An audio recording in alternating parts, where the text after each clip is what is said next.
On the afternoon of March 23rd, as Brashear directed the transfer of a crate to hold the bomb once found, the supply boat parted its mooring line. Brashear rushed to get his sailors to safety. A steel pipe broke loose, flew across the deck just as Brashear pushed a sailor out of the way and struck Brashear. The blow critically injured his left leg. The Navy would later award Brashear the Navy and Marine Corps Medal for his heroism that day. His quick action saved the sailor's life, but put his own in jeopardy. USS Hoist's corpsman sprang to work, placing two tourniquets on Carl Brashear's leg. Brashear was transferred first to nearby ship USS Albany CG-10, and then to a helicopter for an emergency medical evacuation.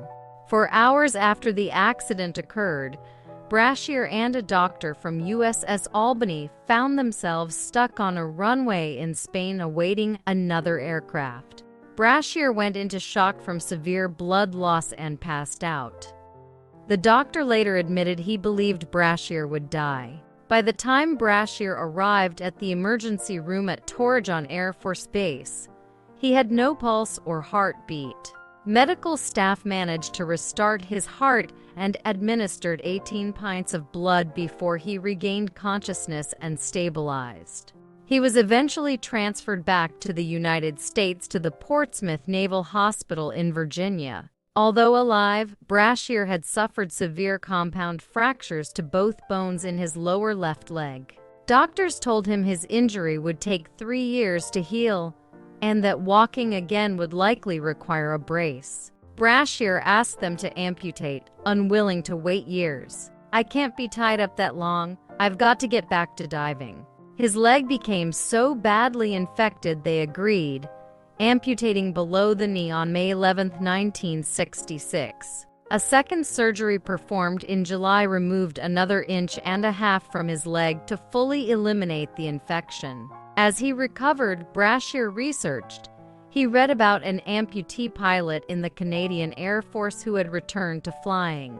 He discovered the capabilities of prosthetics. And he learned the importance of a positive mindset in accepting his amputation and finding new solutions.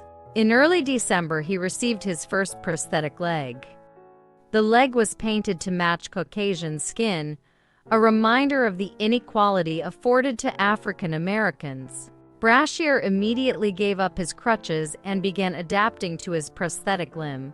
True to his resilient nature, Carl Brashear was determined to dive again. He convinced the Navy to return him to Portsmouth Naval Hospital to be near the Norfolk Diving School, headed by an old friend from Salvage School, Chief Warrant Officer Claire Axtell Jr. Axtell reluctantly agreed to let Brashear use the school's diving facilities, knowing a mishap would ruin his career. Brashear dove in different diving systems: AMKV deep sea rig, a shallow water diving suit, scuba gear, while a photographer took photos as proof of his competence. The Bureau of Medicine and Surgery agreed to grant Brashear a trial period.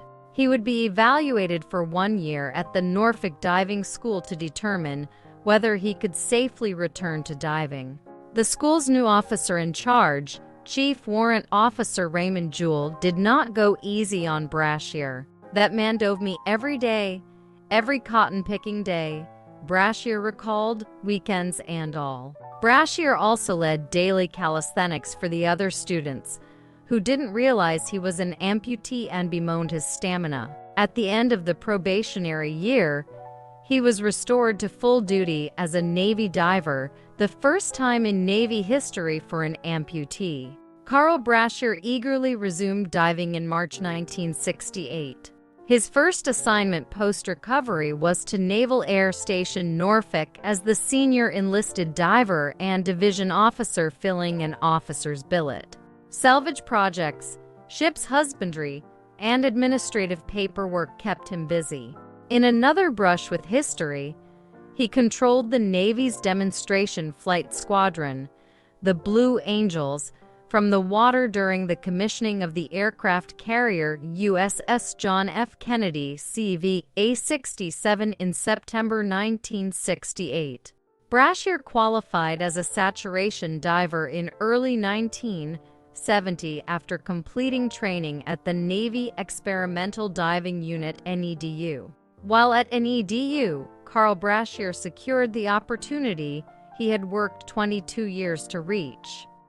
The Navy had approved his application to take the Master Diver Evaluation course. In early May 1970, Carl Brashear began his evaluation for Master Diver. For 5 weeks, a board of Master Divers and diving officers ran him through a host of classroom exams, diving drills, and simulated accidents. The requirements for Master Diver are extremely difficult for good reason. Mistakes can cost lives. A qualified Master Diver must be able to supervise and direct all types of diving, including treating any diving accidents. He or she is an expert in diving equipment and systems, diving techniques, diving physics, and diving medicine. During assessments, evaluation boards purposely disrupt Master Diver candidates to test their focus and calm in an emergency. One time, they came at me from all angles, remembered Brashear. I just told them, "Go away. I've got to do something to my diver." I didn't even respond to what they were saying. I had to watch my diver. The 6 candidates in Brashear's class came before the board for their results on June 10, 1970. Carl was called last. The commanding officer praised him for a faultless evaluation and then announced he had qualified. "We vote you Master." Carl Brashear had become the first African-American Master Diver in the U.S. Navy. During the next 9 years, Carl Brashear lived his dream of being a Master Diver through a series of disparate diving assignments.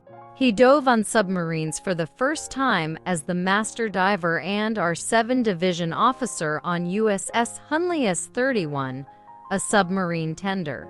Submarines required near-constant diving, but Brashear found himself missing salvage work and diving at sea.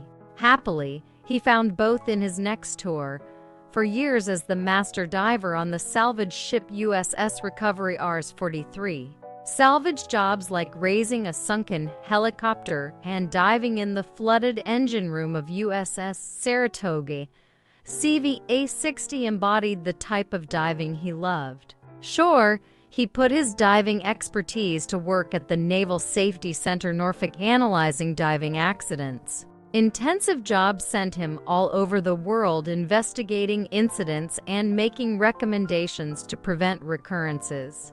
By the late 1970s, media outlets caught wind of Carl Brashear's tragedy to triumph story.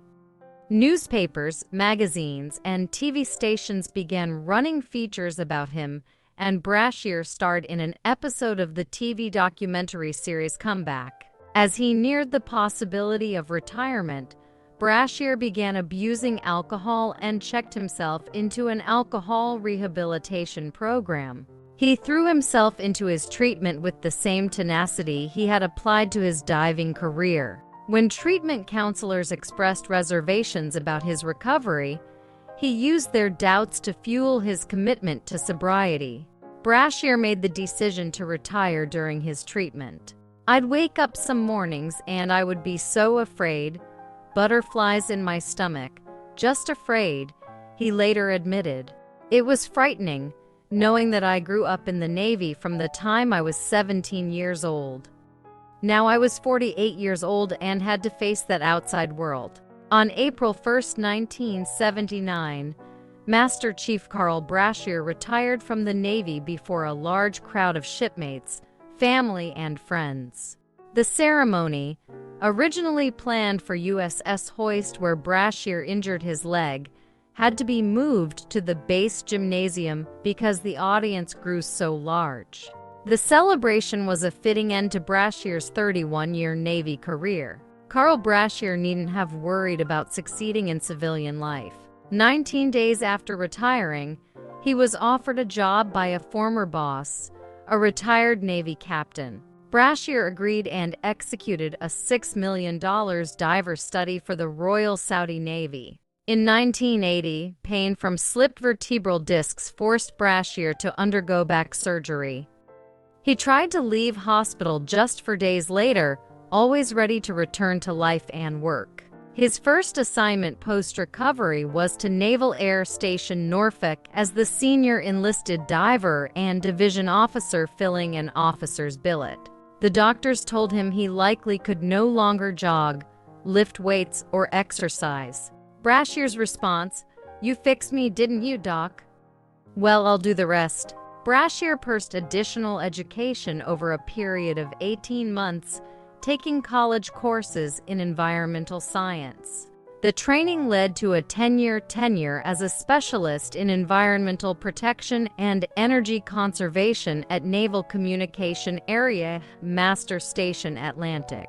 With his usual drive, Brashear outperformed expectations and grew his job by 7 promotional levels and considerable responsibility. At age 62, Carl Brashear retired from his civilian career, planning to enjoy whatever time he had remaining. "My goal is to get up and be happy every morning. That's my plan for the future." His 2000 movie Men of Honor made Carl Brashear a household name. Brashear petitioned Hollywood for 20 years to get the film made. Eventually, his story caught the attention of producer Robert Teitel and director George Tillman Jr. Actor Cuba Gooding Jr. starred as Carl Brashear, and actor Robert De Niro played a composite of several instructors Brashear knew during his career. Master diver Carl Brashear died of heart and respiratory failure on July 25, 2006, at the Naval Medical Center in Portsmouth, Virginia. His family was with him when he died, including his son Philip, an Army warrant officer who flew home from Iraq on emergency leave to be at his father's side. Tributes poured in to honor a man who had achieved so much and inspired so many. Carl Brashear's funeral was held on July 29 at Naval Amphibious Base Little Creek, the same base at which he had retired from the Navy 27 years earlier. More than 800 people attended to pay their final respects. He was buried at Woodlawn Memorial Gardens in Norfolk, Virginia, with full military honors. In 2008, the Navy honored the service and achievements of Carl Brashear by naming a ship for him. USNS Carl Brashear TAKE-7 is 689-foot dry cargo, ammunition ship operated by the Military Sealift Command. The ship was christened and launched on September 18, 2008, in a large ceremony celebrating its namesake. USNS Carl Brashear embodies the spirit and character of this remarkable individual, Chief of Naval Operations Gary Roughhead proclaimed at the event. Naming the ship after him is an affirmation of our values and those of Carl Brashear. I could not be more pleased to have his spirit in this ship. Many of Carl Brashear's family members attended the launching. His eldest granddaughter, Lauren Brashear, served as the ship's sponsor. USNS Carl Brashear entered service in March 2009,